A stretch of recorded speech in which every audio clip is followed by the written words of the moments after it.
की शादी को 5 साल हो चुके थे, लेकिन अभी तक उनका कोई बच्चा नहीं हुआ था। इसकी वजह से शीतल और अभिमन्यु परेशान रहते थे, लेकिन उन दोनों से ज्यादा परेशान थी शीतल की सास, यानी अभिमन्यु की माँ जानकी देवी। जानकी देवी चाहती थी कि जल्दी से जल्दी उनकी गोद में पोता या पोती आ जाए, और इसीलिए वो अपनी बहू शीतल को लेकर एक दिन हॉस्पिटल पहुंची। डॉक्टर मैडम, जरा ठीक से चेक करके बताइए ना, कई बड़े बड़े डॉक्टर को दिखाया है, लेकिन मेरी बहू माँ ही नहीं बन पाती। मैंने शीतल को बहुत अच्छे से चेकअप किया है। देखिए, बात यह है कि शीतल के अंदर माँ बनने की कैपेसिटी नहीं है। ये आप क्या कह रही हैं डॉक्टर साहब? कोई तो इलाज होगा ना, कोई दवाई दे दीजिए।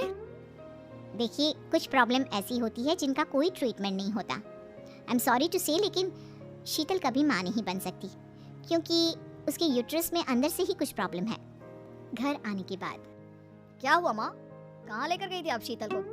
अरे कहाँ लेकर जाती, डॉक्टर मैडम के पास ले गई थी, लेकिन तेरी बीवी तो कभी माँ बन ही नहीं सकती। मम्मी जी, इसमें मेरी क्या गलती? अगर अंदर से कोई प्रॉब्लम है तो उसमें मैं भी कुछ नहीं कर सकती। जानती हूँ, ये बात डॉक्टर के मुंह से सुन चुकी हूँ। अब दोबारा मेरे सामने इस बात का गाना मत गा। अरे माँ, परेशान होने की जरूरत नहीं है, हम सोचते हैं ना कुछ। अरे क्या सोचेगा तू? जब डॉक्टर कह चुका है कि तेरी बीवी माँ नहीं बन सकती, तो बता क्या सोचेगा तू? कहाँ से लाएगा बच्चा? माँ, ये तो मैं भी नहीं जानता। अभिमन्यु, क्यों ना हम अनाथ आश्रम से एक बच्चा गोद ले आएं? क्या फर्क पड़ता है बच्चा हमारा हो या गोद लिया हुआ? ये बड़ी बातें बनाने वाली, क्या फर्क पड़ता है? अरे क्यों फर्क नहीं पड़ता? मुझे इस वंश को आगे बढ़ाने के लिए मेरे बेटे का खून चाहिए, किसी दूसरे का नहीं। लेकिन माँ, आप जानती हैं कि ये अब पॉसिबल नहीं है। मैं कुछ नहीं जानती। मैं किसी पराये की औलाद को इस घर में अपना पोता या पोती बन के बढ़ता हुआ नहीं देख सकती। मेरा वंश मेरे बेटे के खून से ही आगे बढ़ेगा। लेकिन मम्मी जी, ऐसा कैसे हो पाएगा? आप अच्छी तरह जानती हैं ना, मेरा और अभिमन्यु का बच्चा नहीं हो सकता। तो मैं अपने बेटे की दूसरी शादी करवाऊंगी, और अपनी दूसरी बीवी से ये मुझे बच्चा पैदा करके देगा। ये आप क्या कह रही हैं माँ? मैं किसी और से शादी नहीं करने वाला। मेरे रहते हुए आप अभिमन्यु की शादी किसी और से करवाएंगी? मम्मी जी, आप ऐसा कैसे कर सकती हैं? तो बस देखती जा बहू, मैं ऐसा कैसे कर सकती हूँ। कुछ दिनों के बाद, अभिमन्यु, मैंने तेरे लिए लड़की ढूंढ ली है। माँ, मैं आपको कितनी बार समझाऊं, मुझे किसी से शादी नहीं करनी है। पहले मेरी बात सुन। ये जो चमेली है ना, हमारे घर में काम करने आती है, वो तुझसे शादी करने के लिए तैयार है। मम्मी जी, आप अभिमन्यु की शादी एक नौकरानी के साथ करवाएंगी?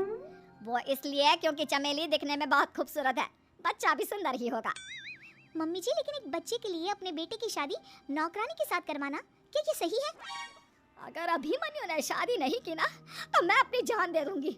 अब देख लो, अगर तुम्हें अपनी माँ की जान प्यारी है तो तुम्हें इस नौकरानी के साथ शादी करनी ही होगी। इस तरह जानकी देवी अपने बेटे अभिमन्यु की शादी नौकरानी चमेली के साथ करवा देती है। कुछ दिनों के बाद, नौकरानी से मालकिन बन के तो मजा आ गया, अब तो मैं इस घर की मालकिन हूँ।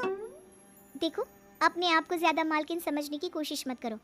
एक बार तुम्हारा और अभिमन्यु का बच्चा इस दुनिया में आ जाए, उसके बाद तुम इस घर से हमेशा के लिए चली जाना। अरे जाओ जाओ, किसी और के आगे बातें बनाना, एक बच्चा तो पैदा नहीं कर सकी। बढ़िया आई, जाओ जाकर मेरे लिए कॉफी बना कर लाओ। नौकरानी मैं हूँ या तुम? मम्मी जी, देखिए ना, शीतल मुझसे किस तरह से बात कर रही है। शीतल, तुम्हें पता है ना चमेली प्रेग्नेंट है, मेरे बेटे के बच्चे की माँ बनने वाली है। वो जैसा कहती है वैसा करो। लेकिन मम्मी जी, वो मुझे नौकरों की तरह ट्रीट कर रही है।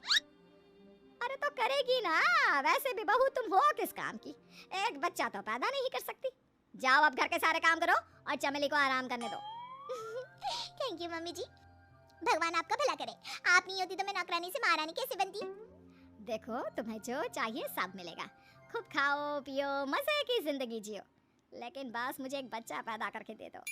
कुछ दिनों के बाद, मम्मी, बच्चे के लिए आपने मेरी शादी चमेली के साथ करवा तो दी, लेकिन दिन और रात का चैन मिट गया है।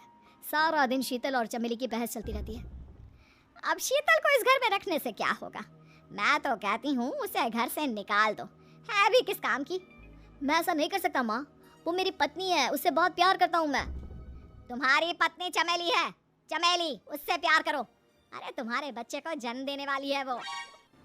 अभिमन्यु, मैं खुद ही इस घर से चली जाती हूँ। वैसे भी अपने ही घर में नौकरों की तरह रहकर परेशान हो चुकी हूँ। घर की नौकरानी मेरे ऊपर हुक्म चलाती है, वो तुम्हारी पत्नी बन चुकी है। अब मेरा इस घर में क्या काम? अभिमन्यु के बार बार रोकने पर भी शीतल उस घर से चली जाती है। कुछ दिनों के बाद चमेली एक बच्चे को जन्म देती है। मेरे बेटे का घर भर गया, उसका अपना बच्चा इस दुनिया में आ गया। मम्मी जी, बच्चे को हाथ लगाने से पहले मेरी एक शर्त तो सुन लो।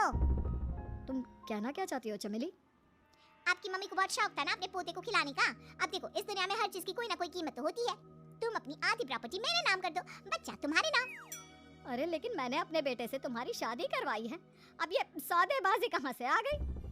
जो औरत अपनी बहू को घर से निकाल कर एक नौकरानी के साथ अपने बेटे की शादी करवा दे, वो तो सौदेबाजी कर ही सकती है ना। उसका कैसे भरोसा कर सकते हैं? मुझे बस आप लोगों की प्रॉपर्टी चाहिए, उसके बाद ही बच्चे को आप हाथ लगा सकते हैं। मैंने कहा था ना मम्मी, आप गलत कर रही हैं। देखिए, उसका नतीजा आपके सामने है। जब शीतल को पता चलता है कि अभिमन्यु और चमेली का बच्चा दुनिया में आ गया है, तो वो अपने घर पहुंचती है। अभिमन्यु, कहाँ है आपका बच्चा? क्या मैं उसे देख सकती हूँ? कुछ भी मत पूछो शीतल, माँ की हुई एक गलती हम लोगों पर भारी पड़ रही है। वो नौकरानी अपनी औकात पर आ गई है और अब हमसे अपनी आधी प्रॉपर्टी मांग रही है, वो भी बच्चे के बदले में। एक बात कहूँ अभिमन्यु, आप उसे कुछ भी देने से मना कर दो। अरे कैसी बात कर रही हो? मेरे बेटे की औलाद है उसके पास, ऐसे कैसे मना कर दे? मम्मी जी, वो अभिमन्यु का बच्चा नहीं है, वो चमेली और उसके बॉयफ्रेंड का बच्चा है। ये तुम क्या कह रही हो शीतल? ये देखिए वीडियो, चमेली और उसका बॉयफ्रेंड आपस में बातें कर रहे हैं कि उन दोनों ने मिलकर आपको बेवकूफ़ बनाया है और अब इस बच्चे के बदले आपसे प्रॉपर्टी भी हड़प लेंगे। हे भगवान, ये मुझसे क्या हो गया? ना तो बच्चा मिला और अपने बेटे की नौकरानी के साथ शादी करवा दी सो अलग। अब क्या होगा? मुझे माफ़ कर दो शीतल, मेरी वजह से तुम्हें बहुत तकलीफ हुई है। अभिमन्यु, मैंने कहा ना, उस नौकरानी को उसके बच्चे सहित इस घर से बाहर निकाल दो। लगता है मेरे अभिमन्यु का बाप बनने का सपना अधूरा ही रह जाएगा। अभिमन्यु, अपनी मम्मी से कहो कि परेशान ना हो।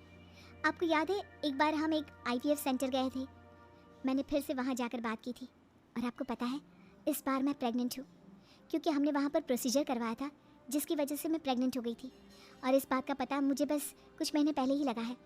हमारा बच्चा इस दुनिया में आने वाला है अभिमन्यु। मुझे माफ़ कर दो शीतल बहू, मुझसे बहुत बड़ी गलती हो गई।